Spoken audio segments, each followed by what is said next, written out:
We provide you the platform to turn your dreams into reality. Give wings to your aspirations with KR Mangalam University.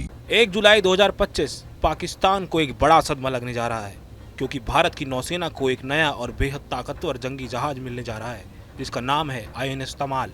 आपको बता दें, ये कोई आम जंगी जहाज नहीं है, बल्कि ऐसा स्टेल्थ जहाज है जो दुश्मन के रडार से छिपकर हमला करने की ताकत रखता है। इसे रूस के यंत्र शिपयार्ड में भारत और रूस ने मिलकर बनाया है। साल 2026 में भारत रूस के बीच जो 21,000 करोड़ रुपए की डील हुई थी, INS तमाल उसी का हिस्सा है। INS तमाल 4 ऐसे जंगी जहाज़ों में से दूसरा है जो इस समझौते के तहत भारत को मिलने हैं। पहला जहाज INS तुशिल दिसंबर 2024 में शामिल हो चुका है। अब बात करते हैं INS तमाल की ताकत की।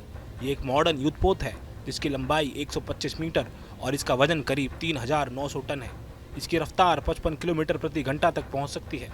इस पर ब्रह्मोस मिसाइल लगी है जो 290 से 450 मीटर तक दुश्मन को निशाना बना सकती है।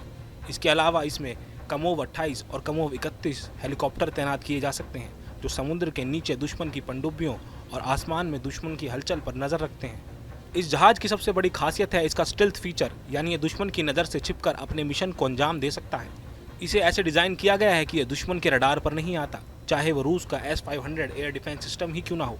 इसका मतलब साफ है कि INS तमाल चुपचाप जाकर वार कर सकता है और लौट कर भी आ सकता है, वो भी बिना पकड़ में आए। ये जहाज अरब सागर में भारतीय नौसेना के वेस्टर्न कमांड के साथ तैनात होगा।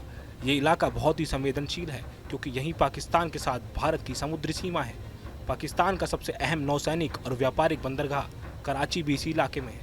1971 के युद्ध में भारत ने यहीं पर पाकिस्तान को बड़ी शिकस्त दी थी। अब इतने सालों बाद INS तमाल की तैनाती इसी इलाके में हो रही है, और ये बताने के लिए काफ़ी है कि भारत अपनी समुद्री सुरक्षा को लेकर अब और भी ज़्यादा सतर्क है।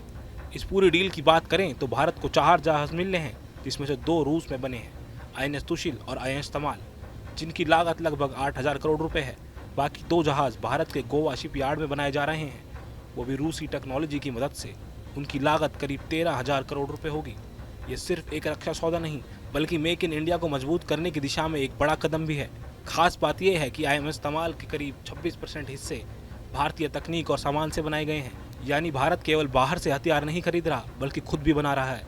आज जब पूरी दुनिया में हालात बदले हुए हैं, रूस और यूक्रेन के बीच जंग चल रही है, इजराइल और ईरान के बीच तनाव है, ऐसे में हर देश अपनी सुरक्षा तैयारियों को नए सिरे से देख रहा है। इसमें भारत भी पीछे नहीं है। चीन लगातार हिंद महासागर में अपनी मौजूदगी बढ़ा रहा है और भारत उस चुनौती का जवाब दे रहा है INS तमाल जैसे ताकतवर जहाज़ों को अपनी नेवी में शामिल करके। INS तमाल एक युद्धपोत नहीं, बल्कि भारत की नई ताकत और आत्मनिर्भरता का प्रतीक है। ये जहाज ये बताता है कि भारत अब हर मोर्चे पर तैयार है, चाहे वो ज़मीन हो, आसमान हो या समंदर। और जब बात देश की रक्षा की हो तो भारत किसी भी चुनौती से पीछे नहीं हटता। INS तमाल के भारत के पास आने से अब हिंद महासागर में भारत की मौजूदगी पहले से कहीं ज्यादा मजबूत हो चुकी है। जहाँ भक्ति है हर शब्द में, कथाओं में छुपे हैं दिव्य रहस्य, और ज्योतिष देता है जीवन को दिशा। धर्म से जुड़ी हर बातों को जानने के लिए हमारे चैनल स्तुति को सब्सक्राइब करें। चैनल पर जाने के लिए इस लिंक पर क्लिक करें।